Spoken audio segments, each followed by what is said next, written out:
नमस्ते साथीहरू, हृदयदेखि स्वागत छ यो प्रेरणादायी अडियो बुकमा, जुन तपाईको ट्रेडिङ यात्रालाई नयाँ उचाइमा पुर्याउन डिजाइन गरिएको छ। साथै तपाईँ ट्रेडिङमा नयाँ पाइला चाल्दै हुनुहुन्छ वा अनुभवी ट्रेडर, यो अडियो बुक तपाईको लागि प्रेरणा र ज्ञानको खजाना हुनेछ। आज हामी सिक्नेछौँ 25 अमूल्य नियमहरू जुन केवल पैसा कमाउने कुरा मात्र होइन, जीवन, अनुशासन, धैर्य र आत्मविश्वासको गहिरो सिकाइ पनि हो। यी नियमहरूले तपाईलाई बुद्धिमान, मानसिक रूपमा बलियो, अनुशासित र सफल ट्रेडर बनाउनेछ। तपाईको सोच र रणनीति बदल्ने यो यात्रा सुरु गर्न तयार हुनुहुन्छ? आउनुहोस्, पहिलो नियमबाट सुरु गरौँ। नियम 1, पहिलो लक्ष्य पुँजी जोगाउनु। युद्धमा सिपाहीको पहिलो कर्तव्य जिउँदो फर्कनु हो। ट्रेडिङमा पनि तपाईको पहिलो प्राथमिकता पुँजी जोगाउनु हो। मुनाफा कमाउनु चाहिँ दोस्रो कुरा हो, तर यदि पुँजी नै सकियो भने तपाईको यात्रा पनि सकिन सक्छ। जोखिम व्यवस्थापनलाई सधैँ पहिलो स्थान दिनुहोस्। पुँजी जोगाउनु भनेको तपाईको ट्रेडिङ जीवनको आधार हो। बिना पुँजी तपाईसँग अवसर हुँदैन र बिना अवसर मुनाफा सम्भव छैन। उदाहरणका लागि, यदि तपाईसँग 5 लाख रुपैयाँ छ भने प्रत्येक ट्रेडमा 1 देखि 2% अर्थात् 5000 देखि 10000 मात्र जोखिम लिनुहोस्। यसले तपाईलाई धेरै गल्तीहरू गरेर पनि बजारमा टिकिरहन अनुमति दिन्छ। धेरै ट्रेडरहरू ठूलो मुनाफाको लोभमा आफ्नो पुँजी गुमाउँछन् किनभने उनीहरू जोखिम व्यवस्थापनलाई बेवास्ता गर्छन्। यो नियमले तपाईलाई दीर्घकालीन ट्रेडर बनाउँछ किनभने तपाईसँग सधैँ खेलमा फर्कने मौका हुन्छ। जोखिम व्यवस्थापनका लागि स्टप लॉस र पोजिसन साइजिङ जस्ता उपकरणहरू प्रयोग गर्नुहोस्। पुँजी जोडाउनु भनेको तपाईको आत्मविश्वास र मानसिक स्थिरताको रक्षा गर्नु पनि हो। यो नियमलाई व्यवस्था गर्नाले तपाईलाई भावनात्मक र आर्थिक रूपमा कमजोर बनाउँछ। सधैँ याद राख्नुहोस्, पुँजी बिना ट्रेड अधुरो छ। अब दोस्रो नियम, आत्मनियन्त्रणको कला। नियम 2, तपाईको शत्रु बजार होइन, तपाईको भावना हो। बजार तटस्थ छ, यो तपाईको मित्र वा शत्रु होइन। तपाईको लोभ, डर र अहंकार नै वास्तविक दुश्मन हुन्। बजारले तपाईलाई हराउँदैन, तपाईको अनियन्त्रित भावनाले हराउँछ। उदाहरणका लागि, तपाईले 100 मा किनेको स्टक 110 मा पुग्छ, तर लोभले तपाईलाई 120 को आशा गराउँछ र जब यो 90 मा झर्छ, तपाई घाटामा निस्कनुहुन्छ। यदि तपाईले भावनालाई नियन्त्रण गरेर योजना अनुसार 110 मा नाफा बुक गरेको भए तपाई विजेता हुनुहुन्थ्यो। ट्रेडिङमा भावनालाई जित्नु भनेको आफूलाई अनुशासित बनाउनु हो। तपाईको निर्णयहरू रणनीति, तथ्य र तर्कमा आधारित हुनुपर्छ। धेरै ट्रेडरहरू डरले चाँडै बेच्छन् वा लोभले धेरै लामो समयसम्म होल्ड गर्छन्, जसले घाटा निम्त्याउँछ। यो नियमले तपाईलाई आत्मसंयम सिकाउँछ, जुन ट्रेडिङको सबैभन्दा ठूलो कला हो। भावनालाई नियन्त्रण गर्न जर्नल लेखन, ध्यान वा स्पष्ट रणनीति बनाउनु उपयोगी हुन्छ। तपाईको मन शान्त राख्नुहोस् किनभने ट्रेडिङ बाहिरी लडाई होइन, यो आत्मनियन्त्रणको युद्ध हो। नियम 3, गल्ती स्वीकार्नुस्, सिक्नुस्। गल्ती हरेक ट्रेडरको यात्राको हिस्सा हो, तर गल्ती स्वीकार्न नसक्नु खतरनाक छ। जब तपाईले गल्ती स्वीकार गर्नुहुन्न, तपाईले सिक्ने मौका गुमाउनुहुन्छ। उदाहरणका लागि, तपाईले बिना स्टप लॉस ट्रेड गर्नुभयो र 20% पुँजी गुमाउनुभयो। यदि तपाईले बजारलाई दोष दिनुभयो भने तपाई कहिल्यै सुधार गर्नुहुन्न। तर यदि तपाईले विश्लेषण गरेर स्टप लॉसको महत्त्व बुझ्नुभयो भने तपाईको अर्को ट्रेड बलियो हुन्छ। गल्तीबाट सिक्नु भनेको तपाईको कमजोरीलाई शक्तिमा बदल्नु हो। धेरै ट्रेडरहरू आफ्नो अहंकारले गल्ती लुकाउँछन्, जसले उनीहरूलाई बारम्बार घाटा बेहोर्न बाध्य बनाउँछ। प्रत्येक घाटालाई एक पाठको रूपमा लिनुहोस्। यो नियमले तपाईलाई विनम्र र शिक्षित बनाउँछ। आफ्नो ट्रेडहरूको जर्नल राख्नुहोस् र प्रत्येक हप्ता तपाईले गरेको गल्तीहरूको समीक्षा गर्नुहोस्। गल्ती स्वीकार्नुहोस् किनभने त्यही नै तपाईको प्रगतिको पहिलो पाइला हो। नियम 4, योजना बिना ट्रेड नगर्नुस्। बिना योजना ट्रेड गर्नु भनेको अँध्यारोमा तीर हान्नु जस्तै हो। एक स्पष्ट रणनीति बिना तपाई केवल अनुमानमा खेल्दै हुनुहुन्छ। उदाहरणका लागि, तपाईले स्टक किन्नुभयो तर कहाँ बेच्ने वा कहाँ घाटा काट्ने भन्ने योजना छैन। यस्तो अवस्थामा तपाईको मन भावनाले नियन्त्रण गर्छ। स्पष्ट रणनीति बनाउनुहोस्। प्रवेश मूल्य, नाफा बुक गर्ने ताली र स्टप लॉस। यो योजनाले तपाईलाई अनुशासित राख्छ। धेरै ट्रेडरहरू बिना योजना ट्रेड गर्छन् र भावनात्मक निर्णयले घाटा बेहोर्छन्। योजनाले तपाईलाई बजारको अस्थिरतामा स्थिर राख्छ। आफ्नो रणनीति बनाउँदा बजारको ट्रेन्ड, जोखिम लाभ अनुपात र तपाईको पुँजीको आकारलाई विचार गर्नुहोस्। प्रत्येक ट्रेड अघि यो प्रश्न सोध्नुहोस्, मेरो योजना के हो? यदि जवाब छैन भने ट्रेड नगर्नुहोस्। योजना तपाईको कम्पास हो, जसले तपाईलाई सही दिशामा डोर्याउँछ। नियम 5, स्टप लॉस तपाईको रक्षा कवच हो। स्टप लॉस तपाईलाई ठूलो घाटाबाट जोगाउने ढाल हो। यो एक अटोमेटिक बिन्दु हो जसले तपाईको घाटा लिमिट गर्छ। उदाहरणका लागि तपाईले 100 मा किनेको स्टकमा स्टप लॉस 95 मा राख्नुभयो। यदि स्टक 95 मा झर्छ, तपाई केवल 5% घाटा बेहोर्नुहुन्छ। बिना स्टप लॉस त्यही स्टक 50 मा झर्न सक्छ, जसले तपाईको पुँजी नष्ट गर्छ। धेरै ट्रेडरहरू स्टप लॉस प्रयोग गर्न हिचकिचाउँछन् किनभने उनीहरूलाई लाग्छ कि बजार फर्किन्छ, तर यो आशा हो, रणनीति होइन। स्टप लॉसले तपाईलाई अनुशासित राख्छ र भावनात्मक निर्णयबाट बचाउँछ। यो नियमले तपाईलाई साहसी तर बुद्धिमान बनाउँछ। प्रत्येक ट्रेडमा स्टप लॉस सेट गर्नुहोस् र यो तपाईको जोखिम व्यवस्थापनको आधार बन्नेछ। साहसी बन्नुहोस् तर लापरवाही नगर्नुहोस्। स्टप लॉस प्रयोग गर्नु कमजोरी होइन, बुद्धिमानी हो। नियम 6, धैर्य नै शक्ति हो। बजारले हरेक दिन अवसर दिँदैन। कुर्न सक्नु नै ट्रेडरको सबैभन्दा ठूलो हतियार हो। धेरै ट्रेडरहरू हतारमा ट्रेड गर्छन् किनभने उनीहरूलाई हरेक दिन मुनाफा चाहिन्छ, तर यो अप्रोचले घाटा निम्त्याउँछ। उदाहरणका लागि, तपाईले कुनै स्टकमा स्पष्ट ब्रेकआउट नदेख्दासम्म पर्खनुभयो र यसले तपाईलाई 15% मुनाफा दिलायो। यदि तपाईले हतारमा ट्रेड गरेको भए तपाई सानो घाटामा निस्कन सक्नुहुन्थ्यो। धैर्यले तपाईलाई हाई प्रोबेबिलिटी ट्रेडहरूमा ध्यान केन्द्रित गर्न अनुमति दिन्छ। यो नियमले तपाईलाई मानसिक रूपमा बलियो बनाउँछ किनभने पर्खनु सजिलो छैन। बजारको ट्रेन्ड, चार्ट र संकेतहरूलाई अनुसरण गर्नुहोस्। धैर्यले तपाईको निर्णयहरूको गुणस्तर बढाउँछ। सही समयको प्रतीक्षा गर्नुहोस् किनभने हतारमा गरेको ट्रेड प्राय घाटामा जान्छ। नियम 7, ट्रेड नगर्नु पनि स्ट्र्याटेजी हो। कहिलेकाहीँ बजारमा नपस्नु नै सबैभन्दा बुद्धिमान निर्णय हो। जब बजार अनिश्चित छ वा तपाईको मन स्थिर छैन, ट्रेड गर्नु जोखिमपूर्ण हुन्छ। उदाहरणका लागि, कुनै ठूलो नयाँजी जस्तै केन्द्रीय बैंकको नीति आउँदा बजार अस्थिर हुन्छ। यस्तो बेला पर्खनुले तपाईको पुँजी बचाउँछ। धेरै ट्रेडरहरू बोर भएर वा हरेक दिन ट्रेड गर्नुपर्छ भन्ने दबावमा ट्रेड गर्छन्, जसले घाटा निम्त्याउँछ। यो नियमले तपाईलाई आत्मसंयम सिकाउँछ। बजारलाई अनुसरण गर्न समय लिनुहोस् र यदि अवसर स्पष्ट छैन भने पछाडी हट्नुहोस्। यो हार होइन, बरु जितको तयारी हो। न ट्रेड गर्नु भनेको तपाईको मानसिक र आर्थिक ऊर्जा बचाउनु हो। यो स्ट्र्याटेजीले तपाईलाई दीर्घकालमा बलियो बनाउँछ। कहिलेकाहीँ पर्खनु नै सबैभन्दा ठूलो चाल हो। नियम 8, डरले नाफा नकाट्नुहोस्। नाफा देख्दा डरले चाँडै निस्कनु असुरक्षाको संकेत हो। धेरै ट्रेडरहरू नाफा देख्दा डराउँछन् कि यो हराउँछ र समयभन्दा पहिले बेच्छन्। उदाहरणका लागि, तपाईले 100 मा किनेको स्टक 120 मा पुग्छ, तर डरले तपाई 110 मा बेच्नुहुन्छ, जबकि तपाईको लक्ष्य 130 थियो। यदि तपाईले योजनामा टेकेर होल्ड गरेको भए तपाईले थप मुनाफा कमाउन सक्नुहुन्थ्यो। यो नियमले तपाईलाई भावनालाई नियन्त्रण गर्न सिकाउँछ। नाफा बुक गर्नु अघि तपाईको रणनीति र बजारको संकेतहरू हेर्नुहोस्। ट्रेलिङ स्टप लॉस युज गर्नाले तपाईलाई नाफा सुरक्षित राख्दै थप मुनाफाको अवसर दिन्छ। डरले तपाईको सम्भावनालाई सीमित गर्छ। तपाईको योजनामा विश्वास गर्नुहोस् र अनुशासित रहनुहोस्। नियन्त्रण तपाईको हातमा हो, डरको होइन। नियम 9, बजार मनोविज्ञानमा चल्छ। बजार तथ्यमा मात्र होइन, मानिसको डर, आशा र अफवाहमा पनि चल्छ। बजारमा मूल्यहरू जस्तै कम्पनीको प्रदर्शनमा मात्र हुँदैनन्, बरु ट्रेडरहरूको सामूहिक भावनामा पनि निर्भर हुन्छन्। उदाहरणका लागि, कुनै कम्पनीको नयाँ प्रोडक्टको हल्लाले स्टकको मूल्य बढ्छ, चाहे त्यसको वास्तविक मूल्य कम नै होस् न किन। यो मनोविज्ञान बुझ्नाले तपाईलाई बजारको मूड पढ्न मद्दत गर्छ। धेरै ट्रेडरहरू मात्र चार्टमा ध्यान दिन्छन्, तर मनोविज्ञान बुझ्नु उत्तिकै महत्त्वपूर्ण छ। बजारमा डर वा उत्साहको समयमा ट्रेडरहरू कसरी प्रतिक्रिया गर्छन् त्यसलाई अनुसरण गर्नुहोस्। यो नियमले तपाईलाई बजारको गतिशीलता बुझ्न सिकाउँछ। नयाँजी, सामाजिक सञ्जाल र बजारको भोल्युम हेरेर मनोविज्ञानको प्रभाव बुझ्नुहोस्। चार्ट र मनोविज्ञान दुवै बुझ्नुहोस् किनभने बजार मानव व्यवहारको दर्पण हो। नियम 10, घाटालाई सिकाइ बनाउनुहोस्। घाटा भयो, रिसाउनुको सट्टा सोच्नुहोस्। प्रत्येक घाटा एक सिकाइको अवसर हो। उदाहरणका लागि, तपाईले बिना विश्लेषण स्टक किन्नुभयो र 10% घाटा बेहोर्नुभयो। यदि तपाईले यो घाटालाई विश्लेषण गर्नुभयो भने तपाईले बुझ्नुहुन्छ कि ट्रेन्डको विपरीत ट्रेड गर्नु गल्ती थियो। यो सिकाइले तपाईलाई अर्को पटक ट्रेन्डलाई पछ्याउन प्रेरित गर्छ। धेरै ट्रेडरहरू घाटालाई पर्सनल हार ठान्छन्, जसले उनीहरूलाई रिस वा निराशामा डुबाउँछ। तर सफल ट्रेडरहरू घाटालाई शिक्षक मान्छन्। आफ्नो प्रत्येक ट्रेडको जर्नल राख्नुहोस् र घाटाको कारणहरू लेख्नुहोस्।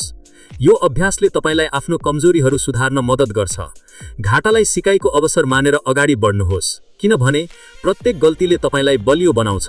नियम 11, लचिलो बन्नुहोस्। बजार सधैँ परिवर्तनशील छ। जड रणनीतिले काम गर्दैन। बजारको अवस्था, ट्रेन्ड र गतिशीलता सधैँ बदलिन्छ। उदाहरणका लागि, तपाईको ब्रेकआउट रणनीति तेजी बजारमा काम गर्छ तर साइडवेज बजारमा यो असफल हुन्छ। यस्तो बेला तपाईले रेन्ज ट्रेडिङमा स्विच गर्नुपर्छ। लचिलोपनले तपाईलाई बजारको हरेक अवस्थामा अनुकूलन गर्न सिकाउँछ। धेरै ट्रेडरहरू एकै रणनीतिमा अडिन्छन् र बजार बदलिँदा घाटा बेहोर्छन्। यो नियमले तपाईलाई नयाँ उपकरण, सङ्केत र रणनीति सिक्न प्रेरित गर्छ।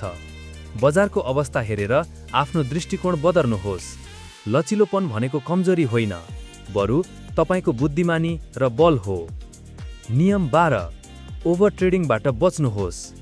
धेरै ट्रेड गर्नु भनेको मानसिक र आर्थिक थकान निम्त्याउनु हो। धेरै ट्रेडरहरू बोर भएर वा हरेक दिन मुनाफा कमाउनु पर्छ भन्ने दबावमा धेरै ट्रेड गर्छन्। उदाहरणका लागि, तपाईले एक दिनमा 10 ट्रेड गर्नुभयो तर केवल एक ट्रेडले 50 मुनाफा दियो जबकि बाँकीले 200 घाटा। यदि तपाईले केवल एक गुणस्तरीय ट्रेडमा ध्यान दिएको भए तपाईको नतिजा राम्रो हुन्थ्यो। ओभर ट्रेडिङले तपाईको ध्यान र ऊर्जा खेर जान्छ। यो नियमले तपाईलाई गुणस्तरमा ध्यान दिन सिकाउँछ। प्रत्येक ट्रेड अघि यो प्रश्न सोध्नुहोस्, के यो ट्रेड मेरो रणनीतिमा फिट हुन्छ? कम ट्रेडले तपाईको मानसिक स्पष्टता कायम राख्छ। यो अभ्यासले तपाईलाई दीर्घकालमा अनुशासित र सफल बनाउँछ। कम तर गुणस्तरीय ट्रेडमा ध्यान दिनुहोस्, किनभने गुणस्तर सधैँ मात्राभन्दा महत्त्वपूर्ण हुन्छ। नियम 13, मूल्य होइन, अवस्था हेर्नुहोस्। सस्तो देखिएको स्टक सधैँ राम्रो हुँदैन। बजारको मूल्य केवल एक सङ्ख्या मात्र हो। वास्तविक निर्णय ट्रेन्ड, भोल्युम र बजारको अवस्थामा आधारित हुनुपर्छ। उदाहरणका लिएर, तपाईले 5 को स्टक सस्तो ठानेर किन्नुभयो तर यो डाउन ट्रेन्डमा छ र 2 मा झर्छ। यदि तपाईले ट्रेन्ड विश्लेषण गरेको भए तपाईले यो जोखिम लिन्नथे। धेरै ट्रेडरहरू मूल्यलाई मात्र हेर्छन् र बजारको सन्दर्भ बिर्सन्छन्। यो नियमले तपाईलाई बजारको समग्र चित्र बुझ्न सिकाउँछ। चार्ट, मुभिङ एभरेज र समर्थन प्रतिरोध स्तरहरू विश्लेषण गर्नुहोस्। बजारको मनोविज्ञान र गतिशीलता पनि विचार गर्नुहोस्। यो दृष्टिकोणले तपाईलाई अनुमानमा होइन, तथ्यमा आधारित निर्णय लिन मद्दत गर्छ। अनुमानमा होइन, तथ्यमा आधारित निर्णय लिनुहोस्। नियम 14, लोभलाई नियन्त्रण गर्नुहोस्। नाफा देख्दा थप हुन्छ कि भन्ने लोभले गलत निर्णय गराउँछ। धेरै ट्रेडरहरू नाफा हुँदा धेरै लामो समय होल्ड गर्छन् र बजार उल्टिँदा घाटा बेहोर्छन्। उदाहरणका लिएर, तपाईले 100 मा किनेको स्टक 110 मा पुग्छ तर तपाईँ 120 को आशा गर्नुहुन्छ। जब यो 90 मा झर्छ, तपाईको नाफा घाटामा बदलिन्छ। यदि तपाईले योजना अनुसार 110 मा बेचेको भए तपाईँ सुरक्षित हुनुहुन्थ्यो। यो नियमले तपाईलाई सन्तुष्टि र अनुशासन सिकाउँछ। तपाईको नाफा बुक गर्ने लक्ष्य स्पष्ट राख्नुहोस्। ट्रेलिङ स्टप लस प्रयोग गर्नाले तपाईलाई नाफा सुरक्षित राख्न मद्दत गर्छ। लोभले तपाईको निर्णयलाई धमिलो बनाउँछ। सन्तुष्टि र योजनामा टेकेर नाफा बुक गर्नुहोस्, किनभने लोभ नियन्त्रण नै तपाईको शक्ति हो। नियम 15, जिम्मेवारी लिनुहोस्। घाटा भयो भने बजारलाई दोष नदिनुहोस्। तपाईको निर्णय नै तपाईको नतिजाको कारण हो। उदाहरणका लिएर, तपाईले कुनै साथीको सल्लाहमा स्टक किन्नुभयो र घाटा भयो। यदि तपाईले बजार वा साथीलाई दोष दिनुभयो भने तपाईले कहिल्यै सिक्नुहुन्न। बरु तपाईले किन बिना अनुसन्धान ट्रेड गर्नुभयो भनेर विश्लेषण गर्नुहोस्। यो नियमले तपाईलाई आफ्नो निर्णयको मालिक बनाउँछ। जिम्मेवारी लिनुले तपाईलाई विनम्र र आत्मविश्वासी बनाउँछ। प्रत्येक ट्रेडको नतिजालाई आफ्नो शिक्षक ठान्नुहोस्। आफ्नो गल्तीहरूको जर्नल राख्नुहोस् र तिनलाई सुधार्ने प्लान बनाउनुहोस्। यो अभ्यासले तपाईलाई दीर्घकालमा बलियो ट्रेडर बनाउँछ। तपाई नै आफ्नो सफलता र असफलताको कप्तान हो। नियम 16, डरले जित बन्दैन। हारको डरले तपाईलाई सधैँ पछाडि राख्छ। धेरै ट्रेडरहरू विगतको घाटाका कारण नयाँ अवसर लिन डराउँछन्। उदाहरणका लागि, तपाईले विगतमा घाटा बेहोरेका कारण स्पष्ट ब्रेकआउट ट्रेड लिन हिचकिचाउनुभयो र त्यसले 20% मुनाफा गुमायो। यो नियमले तपाईलाई साहस सिकाउँछ। डरलाई जित्न तपाईको रणनीतिमा विश्वास गर्नुहोस्। सानो रिस्कबाट सुरु गर्नुहोस् ताकि तपाईको आत्मविश्वास बढोस्। डरले तपाईको सम्भावनालाई सीमित गर्छ, तर साहसले नयाँ ढोका खोल्छ। तपाईको प्रत्येक ट्रेडमा तथ्य र विश्लेषणमा आधारित हुनुहोस्। साहसका साथ अगाडि बढ्नुहोस्, किनभने डरले कहिल्यै विजेता बनाउँदैन। नियम 17, अनुशासन नै शक्ति हो। नाफा क्षणिक, अनुशासन स्थायी। ट्रेडिङमा अनुशासनले तपाईलाई लामो समयसम्म बजारमा टिकाउँछ। उदाहरणका लागि तपाईले हरेक ट्रेडमा 1% रिस्कको नियम पालना गर्नुभयो र बजारको गिरावटमा पनि तपाईको पुँजी सुरक्षित रह्यो। धेरै ट्रेडरहरू अनुशासन बिना ठूलो रिस्क लिन्छन् र पुँजी गुमाउँछन्। यो नियमले तपाईलाई नियमित र संयमित बनाउँछ। तपाईको रणनीति, जोखिम व्यवस्थापन र ट्रेडिङ जर्नलमा अडिग रहनुहोस्। अनुशासनले तपाईको भावनालाई नियन्त्रण गर्छ। प्रत्येक दिन आफ्नो ट्रेडिङ नियमहरू समीक्षा गर्नुहोस्। यो अभ्यासले तपाईलाई मानसिक रूपमा बलियो बनाउँछ। अनुशासनले तपाईलाई लामो दूरीको विजेता बनाउँछ। नियम 18 तथ्यमा विश्वास गर्नुहोस्। चार्ट, डेटा र रणनीतिमा आधारित निर्णय लिनुहोस्। भावना र अनुमानले घाटा निम्त्याउँछ। उदाहरणका लागि तपाईले कुनै स्टकको हल्ला सुनेर किन्नुभयो तर चार्टले ओभरबट सङ्केत देखायो र स्टक 15% झर्यो। यदि तपाईले डेटामा विश्वास गरेको भए तपाईले यो घाटा टार्न सक्नुहुन्थ्यो। यो नियमले तपाईलाई तथ्यमा आधारित ट्रेडर बनाउँछ। बजारको ट्रेन्ड, भोल्युम र टेक्निकल सङ्केतहरू विश्लेषण गर्नुहोस्। नयाँ हार र हल्लालाई सधैँ तथ्यसँग जाँच्नुहोस्। तपाईको निर्णयहरू तर्कमा आधारित हुनुपर्छ। यो अभ्यासले तपाईलाई भावनात्मक गल्तीहरूबाट बचाउँछ। तथ्य तपाईको सबैभन्दा ठूलो साथी हो, भावना होइन। नियम 19 आशामा होइन, योजनामा जिउनुहोस्। बजार तपाईको आशा अनुसार चल्दैन। तथ्य, ट्रेन्ड र रणनीतिमा आधारित भएर मात्र ट्रेड गर्नुहोस्। उदाहरणका लिएर तपाईले कुनै स्टक किन्नुभयो आशा गर्दै कि यो फेरि उकालो लाग्छ, तर ट्रेन्ड डाउनवार्ड छ र तपाईले 10% घाटा बेहोर्नुभयो। यदि तपाईले ट्रेन्ड र रणनीतिमा आधारित निर्णय लिएको भए तपाई सुरक्षित हुनुहुन्थ्यो। यो नियमले तपाईलाई आशालाई छोडेर तथ्यमा टेक्न सिकाउँछ। बजारको गतिशीलता, चार्ट र सङ्केतहरू विश्लेषण गर्नुहोस्। तपाईको रणनीतिमा स्पष्ट प्रवेश र निकास बिन्दु राख्नुहोस्। आशाले तपाईलाई भ्रममा राख्छ। योजनामा विश्वास गर्नुहोस् किनभने त्यसले तपाईलाई वास्तविकतामा राख्छ। नियम 20 घाटा फिर्ताको हतार नगर्नुहोस्। घाटा भयो भने रिस्कमा फेरि ट्रेड गर्नु सबैभन्दा ठूलो गल्ती हो। धेरै ट्रेडरहरू घाटा फिर्ता ल्याउन हतार गर्छन् जसले ठूलो घाटा निम्त्याउँछ। उदाहरणका लिएर तपाईले एक ट्रेडमा 200 घाटा बेहोर्नुभयो र तुरुन्तै दोब्बर रिस्क लिएर अर्को ट्रेड गर्नुभयो जसले 300 घाटा थप्यो। यदि तपाईले शान्त भएर विश्लेषण गरेको भए तपाईले यो गल्ती टार्न सक्नुहुन्थ्यो। यो नियमले तपाईलाई शान्त र संयमित रहन सिकाउँछ। घाटापछि पर्खनुहोस्, आफ्नो रणनीति समीक्षा गर्नुहोस् र बजारको अवस्था बुझ्नुहोस्। रिस्कले तपाईको निर्णयलाई धमिलो बनाउँछ। तपाईको मानसिक स्पष्टता कायम राख्न ध्यान वा विश्राम गर्नुहोस्। शान्त मनले ट्रेड गर्नुहोस् किनभने हतारले हार निम्त्याउँछ। नियम 21 धन व्यवस्थापन नै सफलता हो। सही जोखिम व्यवस्थापन बिना नाफा दीर्घकालीन हुँदैन। धन व्यवस्थापनले तपाईको पुँजीको रक्षा गर्छ र तपाईलाई बजारमा टिकाउँछ। उदाहरणका लिएर तपाईसँग 10 लाख छ र तपाईले 5 स्टकमा बराबर लगानी गर्नुभयो, प्रत्येकमा 1% जोखिम। यदि एक स्टकमा घाटा भयो तपाईको समग्र पुँजी सुरक्षित रहन्छ। धेरै ट्रेडरहरू एकै स्टकमा धेरै लगानी गर्छन् र सबै गुमाउँछन्। यो नियमले तपाईलाई विविधीकरण र जोखिम व्यवस्थापन सिकाउँछ। प्रत्येक ट्रेडमा तपाई कति जोखिम लिन सक्नुहुन्छ त्यो स्पष्ट गर्नुहोस्। पोजिसन साइजिङ र स्टप लस प्रयोग गर्नुहोस्। यो अभ्यासले तपाईलाई दीर्घकालमा बलियो बनाउँछ। धन व्यवस्थापनले तपाईलाई लामो समयसम्म बजारमा टिकाउँछ। नियम 22 घाटा भनेको अन्तिम होइन। घाटा भनेको तपाईको यात्राको अन्त्य होइन, सिकाइको सुरुवात हो। प्रत्येक घाटाले तपाईलाई नयाँ पाठ सिकाउँछ। उदाहरणका लिएर तपाईले कम तरलतायुक्त स्टकमा ट्रेड गर्नुभयो र घाटा बेहोर्नुभयो। यो अनुभवले तपाईलाई तरलताको महत्त्व सिकायो। धेरै ट्रेडरहरू घाटालाई हार ठान्छन् र हरेस खान्छन्, तर सफल ट्रेडरहरू घाटालाई अवसर ठान्छन्। प्रत्येक घाटापछि तपाईले के गल्ती गर्नुभयो त्यसको विश्लेषण गर्नुहोस्। यो नियमले तपाईलाई मानसिक रूपमा बलियो बनाउँछ। तपाईको ट्रेडिङ जर्नलमा घाटाका कारणहरू लेख्नुहोस्। घाटालाई नयाँ अवसरको तयारी मानेर अगाडि बढ्नुहोस्। नियम 23 कहिलेकाहीँ पर्खनु नै जित हो। हरेक समय ट्रेड गर्नै पर्छ भन्ने छैन। बजारलाई बुझ्न समय दिनुहोस्। धेरै ट्रेडरहरू हरेक दिन ट्रेड गर्न दबाव महसुस गर्छन्, तर यो गलत हो। उदाहरणका लिएर तपाईले एक अस्थिर स्टकलाई केही दिनसम्म अवलोकन गर्नुभयो र स्पष्ट ट्रेन्ड देखेपछि मात्र ट्रेड गर्नुभयो जसले 10% मुनाफा दियो। यदि तपाईले हतारमा ट्रेड गरेको भए तपाई घाटामा हुन सक्थ्यो। यो नियमले तपाईलाई धैर्य र अवलोकनको महत्त्व सिकाउँछ। बजारको गतिशीलता, चार्ट र नयाँ समाचारहरू विश्लेषण गर्नुहोस्। पर्खनु भनेको निष्क्रियता होइन, बरु रणनीतिक तयारी हो। यो अभ्यासले तपाईको निर्णयको गुणस्तर बढाउँछ। कहिलेकाहीँ हेर्नु र विश्लेषण गर्नु नै सही चाल हो। नियम 25 सफलता अनुशासन र संयमको मिश्रण हो। ट्रेडिङमा टेक्निकल ज्ञान मात्र पर्याप्त छैन। भावनात्मक बल, अनुशासन, धैर्य र रणनीतिको संयोजनले मात्र तपाईलाई सफल बनाउँछ। उदाहरणका लिएर तपाईले चार्ट विश्लेषणमा माहिर हुनुभयो, तर यदि तपाईले डरले चाँडै बेच्नुभयो भने तपाईको ज्ञान खेर जान्छ। यो नियमले तपाईलाई समग्र दृष्टिकोण अपनाउन सिकाउँछ। तपाईको टेक्निकल र भावनात्मक पक्ष दुवै बलियो हुनुपर्छ। प्रत्येक ट्रेड अघि आफ्नो रणनीति र भावनात्मक अवस्था जाँच्नुहोस्। अनुशासनले तपाईलाई नियमित राख्छ र संयमले तपाईलाई हतारबाट बचाउँछ। यो संयोजनले तपाईलाई दीर्घकालमा विजेता बनाउँछ।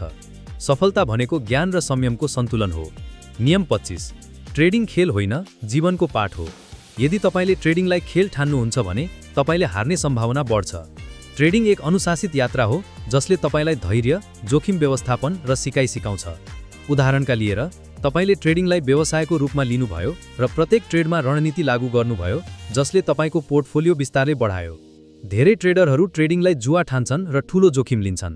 यो नियमले तपाईलाई ट्रेडिङलाई गम्भीरतापूर्वक लिन प्रेरित गर्छ। तपाईको प्रत्येक निर्णयले तपाईको भविष्यलाई प्रभाव पार्छ। ट्रेडिङ जर्नल राख्नुहोस् र आफ्नो प्रगति समीक्षा गर्नुहोस्। यो अभ्यासले तपाईलाई जीवनको अन्य क्षेत्रमा पनि अनुशासित बनाउँछ। ट्रेडिङलाई जीवनको पाठको रूपमा लिनुहोस् किनभने सफलता तपाईको पर्खाइमा छ। साथीहरू, अब तपाई ज्ञान, आत्मविश्वास र अनुशासनले सशक्त हुनुभयो। यी 25 नियमहरूले तपाईको ट्रेडिङ यात्रालाई नयाँ दिशा र गति दिनेछन्। तपाई अब केवल ट्रेडर होइन, एउटा बुद्धिमान र संयमित योद्धा हुनुहुन्छ। यो पाठ मन पर्यो भने लाइक, कमेन्ट र शेयर गर्नुहोस्। हामी सँगै मिलेर सचेत, सशक्त र सफल ट्रेडरहरूको समुदाय बनाऊँ। धन्यवाद।